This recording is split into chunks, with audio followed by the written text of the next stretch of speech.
some strings to get the air conditioning shut off.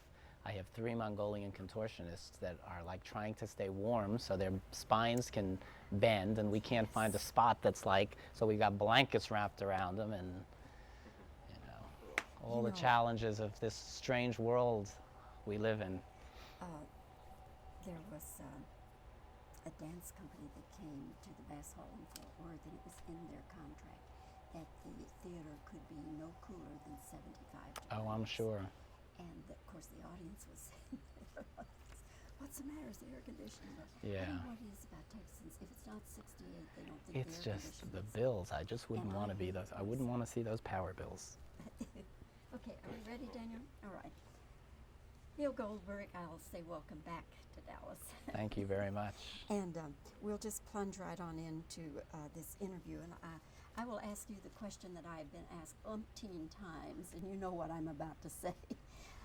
Do you have any affiliation with Cirque du Soleil?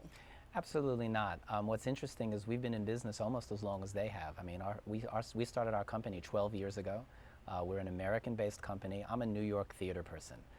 I had the privilege of working for a very large corporation who had empowered me to create this unique form of artistry for one of their private presentations, and I just fell in love and became passionate about mixing acrobats and gymnasts and dancers, and so we started Cirque Productions back in 1993, and so we're really going into our 12th season, and we're a small company but very successful. We had Cirque Ingenue, which opened right here as part of the Dallas Summer Musicals 6 years ago. That show toured for 3 years throughout the world and played as a PBS television special. Dream It Live is our newest production, which is premiering here in Dallas at the Summer Musicals again. After we leave here, that show is going to South America for 4 months and then comes back and tours throughout the United States. Our company is probably about as large as we want it to be. We have aspirations of certain goals like Broadway, and I think Dream It Live and audiences who come and see this particular presentation will understand how and why we're thinking that way. The show is very musically theater driven. This new production has a beautiful score and lyrics that is sung in English, a really clear and distinct storyline for people to follow along, and I think many of those things are what differentiate us from Cirque du Soleil. Where do your performers come from? All over the world. Back in 1991, I started this journey traveling throughout the world. Over the next course of 5 years, I developed some really interesting relationships in some bizarre places, like the Mongolian School of Contortion, the Beijing Acrobatic Association, the Polish Acrobatic Association, a variety of circus colleges and art colleges throughout Russia. And during that 5-year period developing these relationships, of course I didn't have as many opportunities for performers back then as I have now. Developing those relationships was like planting seeds, and I nurtured them. And now I don't have to go back 6 or 7 times a year like I used to have to do. I can call the Mongolian School of Contortion and say, listen, I would like to see 3 girls that I can create an act with that can do this and this and this, and I will make arrangements to bring them to America for 2 years and put them in this show. And so, and in the process, it's almost 2 years in advance. And so I do this with all of my different relationships that I've developed, and we bring the performers in. Of course, these days it's a teeny bit more challenging with visas and traveling internationally, but we have a magnificent studio called Dream Studios in Fort Lauderdale, Florida. The performers live in Florida, so from most of the countries they're coming from, coming to America is wonderful. Coming to Florida is like, you know, the sun, the beach, South Beach, so they love that. And we have some Americans in the show. We have some performers that are very dedicated and very passionate and have trained in a specific discipline, and now that we offer this beautiful new studio, they can train with us in this studio. But this cast has 21 performers on stage, probably 6 or 7 different countries, 3 of which are American. With so many different countries and cultures represented, what kind of problems does that pose?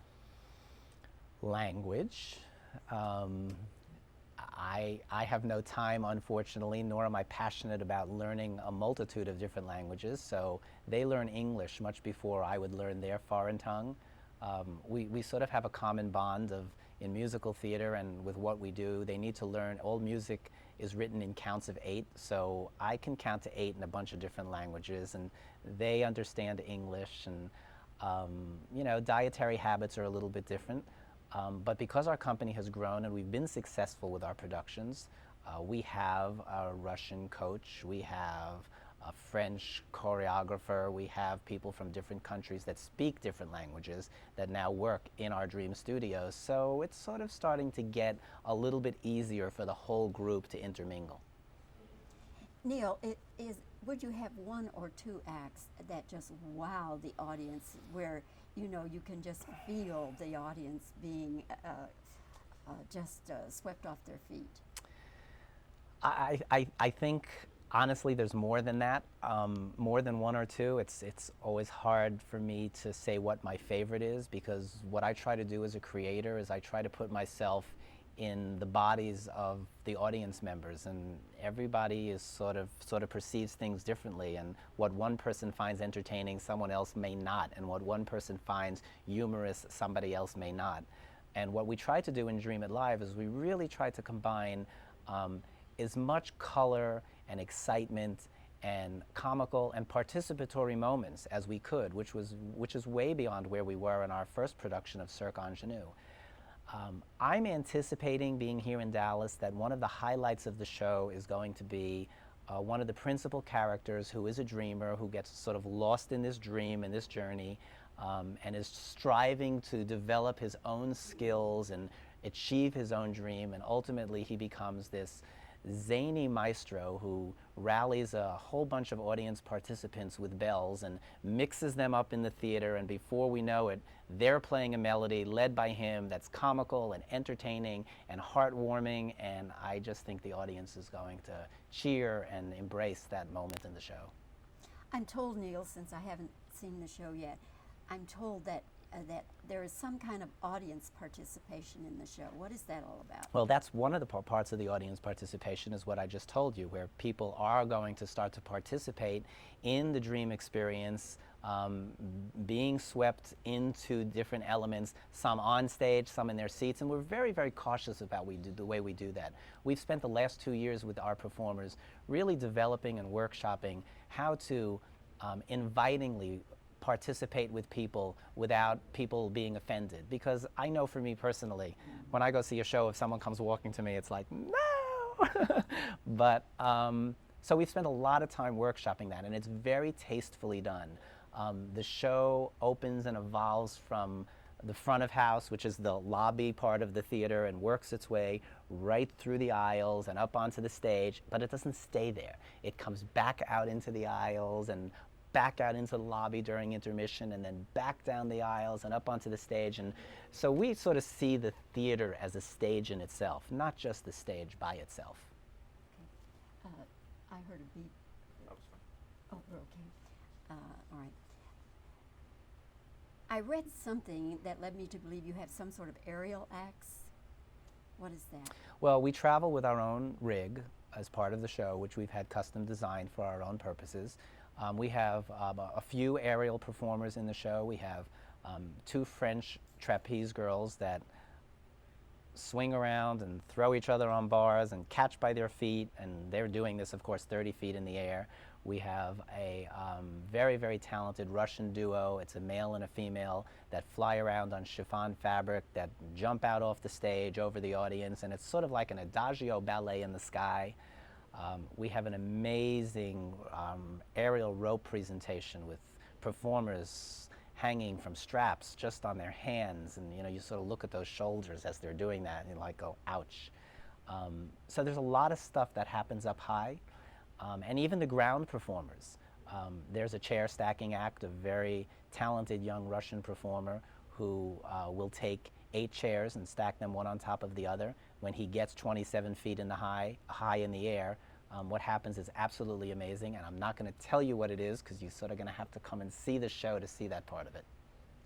Well, Neil, I'm very much looking forward to the show, and I thank you for taking this time today to talk with us, and we wish you the very best here in Dallas with Thank the you very premiere much. of Thank Dream you. It Live. Thank you very much. Now just stay. He's going to put the camera over your shoulder, and I'll re-ask several questions, and then you'll start to answer, just so we get your head moving, and then I'll just wave you off. Oh. Anxious. Did you want a two-shot reverse or just you? No, I want two-shot reverse. Yeah, two-shot all the way, as loose as you can make it. Okay. And Neil, if you'll swing your body just a little bit like so. There you go. Yeah. All right. We okay, Daniel? Okay. And you tell me when.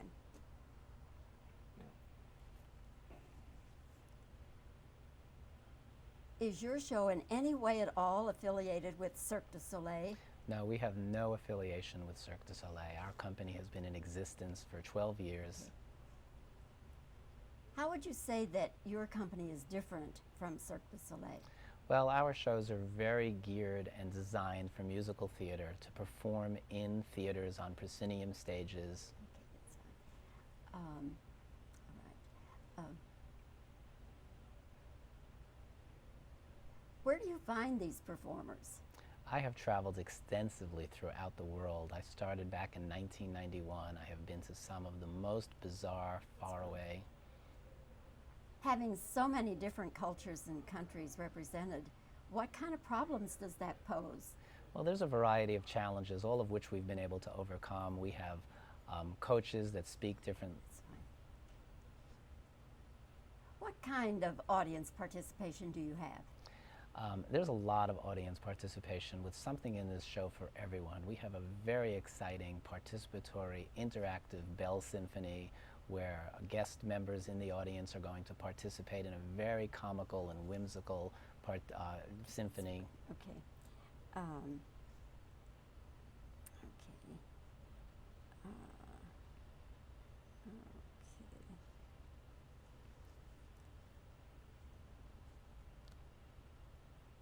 If you had to anticipate the audience's reaction, is there one or two that will just really wipe everybody off their feet? I think the whole show is going to do that. Very, very exciting presentation in 100 minutes and 2 acts. But if there's one act that I think the audience is going to embrace, it is going to be this bell symphony of participation with audience members. Okay, that's fine. Okay, Daniel, that's got it.